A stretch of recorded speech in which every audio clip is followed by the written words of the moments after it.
Hello friends, मेरा नाम है मोहम्मद यूसुफ और मैं आपके साथ कंप्लीट प्रोसेस शेयर करने वाला हूं पूर्वांचल यूनिवर्सिटी वीर बहादुर सिंह पूर्वांचल यूनिवर्सिटी में काउंसलिंग का कि मैंने एक फॉर्म कैसे फिल किया, वहां पर काउंसलिंग किस तरह से होती है और आपको पेमेंट कैसे करनी है, आपके क्या डॉक्यूमेंट्स लगेंगे और रियलिटी क्या है वहां पर, किस तरह से सीट अलॉटमेंट का सारा प्रोसेस होता है। तो इस वीडियो में मेरे साथ बने रहिए, मैं आपके साथ कंप्लीट डिटेल बिल्कुल ही शेयर करूँगा। इसमें आपको कुछ भी बाकी नहीं रहेगा। मैं आपको ये गारंटी दे सकता हूँ कि इस वीडियो को देखने के बाद आपको कोई भी दूसरी वीडियो देखने की ज़रूरत नहीं पड़ेगी।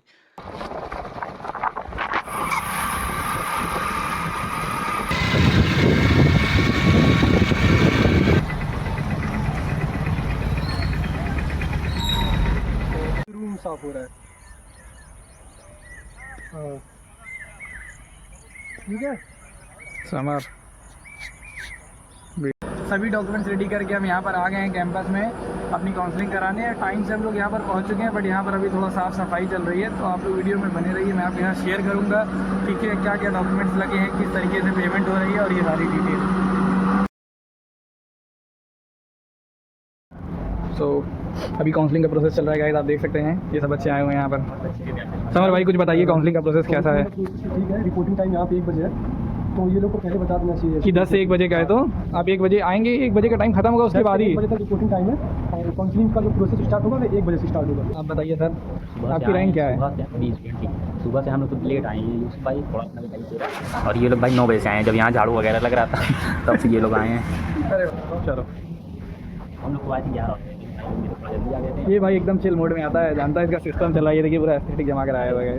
और सामान भाई का ग्लो अप देख लीजिए, skin care, Korean glass skin, charcoal वाला। ये देख सकते हैं आप, ऊपर एमसीए का डिपार्टमेंट है, यहीं पर बेइज्जती होगी हम लोग की बात है। यहाँ पर एक बैंक भी है, आप देख सकते हैं एसबीआई बैंक का बोर्ड है, तो ये यूनिवर्सिटी तो ठीक है मतलब।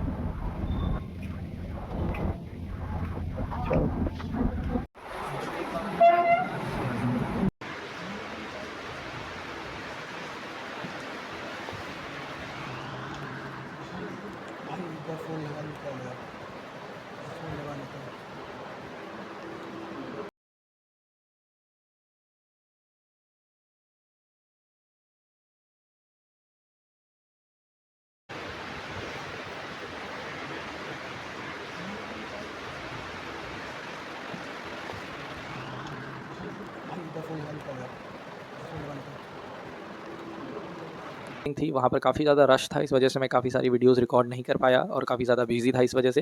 बट मैं यहाँ पर आपको काफ़ी डिटेल में सारी चीज़ें एक्सप्लेन कर दूँगा। तो पहले तो हम बात करते हैं पीयू कैट के फॉर्म की, जो कि आप जब टाइम स्टार्ट होता है तो पूर्वांचल की यूनिवर्सिटी की वेबसाइट से जाकर आप फॉर्म भर सकते हैं। एग्ज़ाम जनरली 1-2 महीने में हो जाता है। उसके बाद जब काउंसलिंग की डेट आ जाएगी, आप ऑफिशियल वेबसाइट से सारी अपडेट्स देख सकते हैं। सारी की सारी अपडेट्स ऑफिशियल वेबसाइट पर बहुत ही ईजिली अवेलेबल होती हैं। उसके बाद कल हमारी 18 तारीख को काउंसलिंग की डेट थी और हम अपने सारे डॉक्यूमेंट्स वहाँ पर, आप एक पीडीएफ आपको मिलेगा जिसमें आपको बताया जाएगा कि आपको कौन कौन से सारे डॉक्यूमेंट्स लेकर आने हैं। सभी डॉक्यूमेंट्स की 2 फोटोकॉपी ले जानी है और ओरिजिनल डॉक्यूमेंट्स भी ले जाने हैं। ये मार्क करिएगा गाइस, ओरिजिनल डॉक्यूमेंट्स भी ले जाने हैं, वरना आपको काफ़ी सारी प्रॉब्लम हो सकती है। मैंने वहाँ पर देखा काफ़ी सारे बच्चे ऐसे थे जो कुछ डॉक्यूमेंट्स नहीं लाए थे, तो उन्हें काफ़ी सारी प्रॉब्लम हो रही थी, जिसकी वजह से टीचर्स उन्हें डांट रहे थे और डिक्लेरेशन फॉर्म भरना पड़ता है बेसिकली उन्हें एक। अभी बात करते हैं अपने काउंसलिंग प्रोसेस पर। फर्स्ट आप जाएंगे, आपको एक हॉल में एंट्री करनी होगी, अपना स्कोर कार्ड दिखाकर टाइम वगैरह लिख करके आप एंट्री करेंगे। 10 बजे से 1 बजे तक का एंट्री टाइम था। एंट्री टाइम क्लोज होने के बाद ही आपकी काउंसलिंग स्टार्ट होती है। काउंसलिंग स्टार्ट होने के बाद रैंक के अकॉर्डिंग बच्चों को बुलाया जाता है और उन्हें एक फाइल दी जाती है जिसमें 3 से 4 फॉर्म होते हैं, जिन फॉर्म्स को आपको फिल करना होता है, जिसमें एडमिट कार्ड का फॉर्म, एडमिशन का फॉर्म और काफ़ी सारे फॉर्म्स होते हैं। उन सभी फॉर्म्स को फिल करने के बाद और अपनी सभी फोटो कॉपी, जो भी आप डॉक्यूमेंट्स की फोटो कॉपी से, उस पर आपको अपनी सिग्नेचर भी करनी है। सेल्फ अटेस्टेड सिग्नेचर कर करके आपको वो सारी फाइल कंप्लीट करके टीचर्स के पास ले जाने हैं। वहाँ पर वो बैठे हुए होते हैं, वो बताने के लिए भी लोग होते हैं कि आपको कहाँ जाना है और क्या करना है। तो जब आप टीचर के पास अपनी फाइल ले जाएंगे, वो एक-एक डॉक्यूमेंट्स वगैरह को मिलाएंगे, ओरिजिनल डॉक्यूमेंट से भी डॉक्यूमेंट्स को वेरीफाई कर लेंगे। वेरीफाई करने के बाद वो आपकी फाइल पे वेरीफाइड लिख के आपको फॉरवर्ड कर देंगे साइबर, जहाँ पर बंदा उनका बैठा हुआ होगा, कोई भी पर्सन होगा जो लैपटॉप वगैरह लेकर बैठा होगा और वो फ़ी पेमेंट कर रहा होगा। उससे पहले भी आपको एक छोटी-मोटी एंट्री वगैरह करानी पड़ सकती है। वो एंट्री करने के बाद आपको उस बंदे के पास जाना है, अपनी फाइल वगैरह दिखा देना है कि मेरा सब कुछ कंप्लीट एंड वेरीफाइड है। देन उसके बाद वो आपका समर्थ पोर्टल, यानी बेसिकली वीबीएसपीयू का जो पोर्टल था जिस पर हमने अपना रजिस्ट्रेशन यानी अप्लाई किया था, जहाँ से हमने फॉर्म के लिए अप्लाई किया था, जहाँ से आपने अपना एडमिट कार्ड डाउनलोड किया होगा, जहाँ से आपने अपना रिजल्ट डाउनलोड किया होगा, उसी जगह पर आपका क्यूआर कोड आ जाएगा जहाँ पर आप पेमेंट कर सकेंगे। एग्जैक्ट अमाउंट वहाँ पर लिख के आ जाता है। काफ़ी सारे बच्चे इस बात से रिलेटेड काफ़ी परेशान रहते हैं कि पेमेंट हम आधी कर सकते हैं, कितनी कर सकते हैं, कितनी नहीं कर सकते। तो मैं बिल्कुल क्लियर कर दूँ, आप कोई भी रैंडम एनी अमाउंट नहीं पे कर सकते। आपको या तो एक एनुअल फीस पेमेंट करनी होगी या आपको 1 सेमेस्टर की फ़ीस पेमेंट करनी होगी। आप ऐसे कोई भी रैंडम अमाउंट पेमेंट नहीं कर सकते।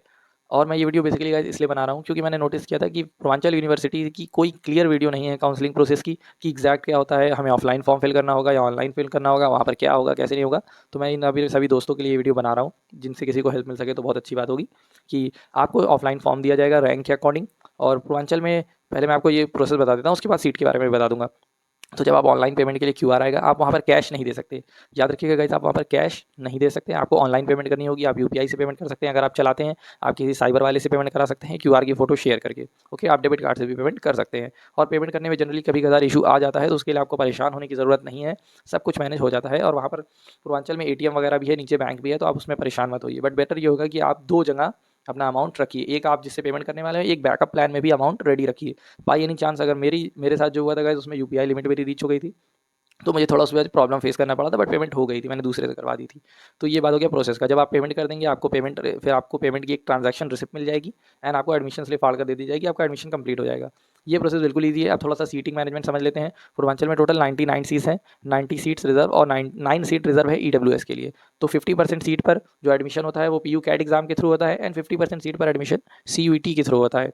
तो 50% सीट में भी आपको general category, OBC and ST SC में डिवाइड किया गया है।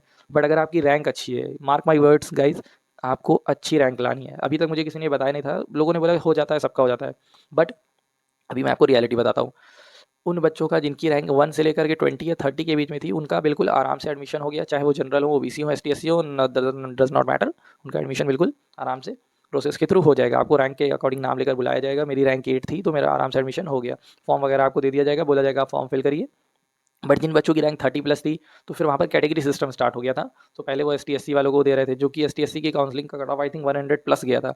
बट जो बच्चे जनरल में ही 40 या 50 थे, उनको सीट नहीं अलॉट हुई आज। बट मेरा ये मतलब बिल्कुल नहीं कि आपका एडमिशन नहीं होगा, क्योंकि उन्होंने बताया कि जिन बच्चों को आज सीट अलॉट नहीं हुई है, आज पूर्वांचल में सिर्फ यानी यस्टरडे 18 जुलाई को सिर्फ 50% सीट पर ही अलॉटमेंट हुई थी। उसके बाद सीयूईटी की अलॉटमेंट होगी, यानी काउंसलिंग सीयूईटी वालों की होगी। बट जनरली पूर्वांचल में सीयूईटी से बहुत ही कम बच्चे आते हैं।